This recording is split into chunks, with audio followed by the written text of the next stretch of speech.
Arabs are the most maligned group in the history of Hollywood. They're portrayed basically as subhumans. Untermenschen, a term used by Nazis to vilify gypsies and Jews. These images have been with us for more than a century.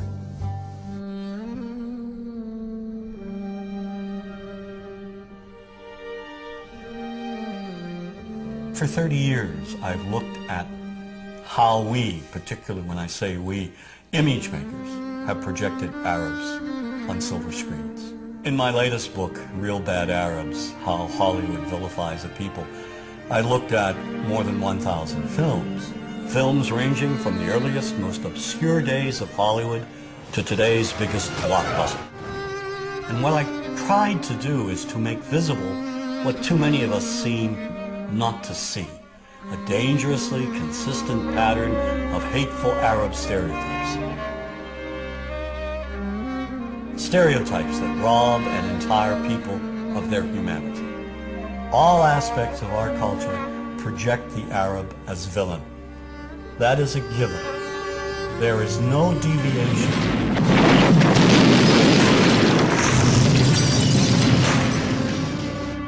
We have taken a few structured images and repeated them over and over again. You are hostages of the Holy Freedom Bible. Whether one lives in Paducah, Kentucky or Wood River, Illinois, we know basically the same thing.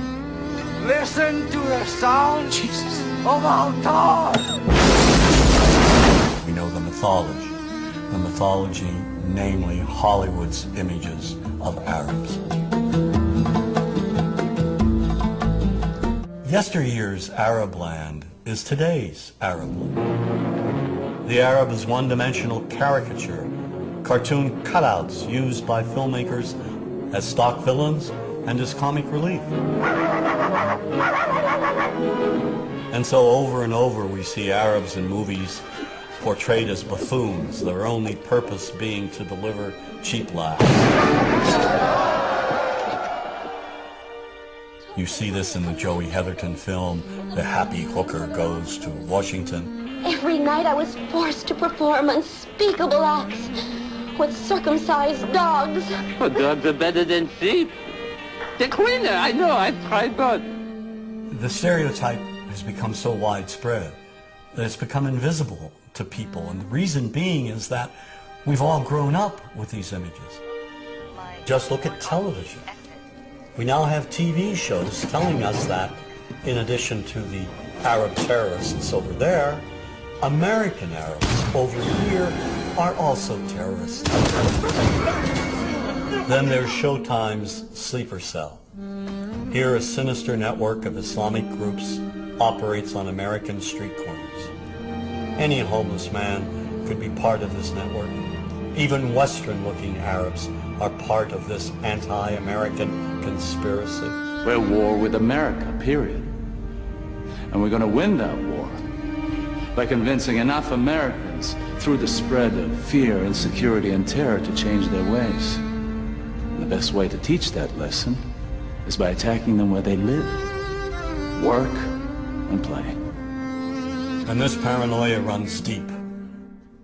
So when innocent Arabs are killed, when they're bombed, maimed, wounded, when they're tortured in places like Abu Ghraib, is it really any surprise that we don't feel any compassion? Or worse, make light of it?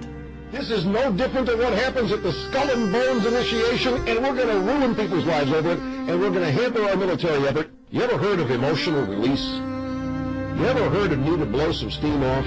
Well, yeah, sort of like, hazing, a fraternity prank, sort of like that kind of fun. But the point is, everybody's been saying that this came from... We don't care about them. We've been preconditioned to think that those innocent civilians, clones of Al-Qaeda and Saddam Hussein, are one and the same and do not merit our sympathy, our understanding. And that's very dangerous.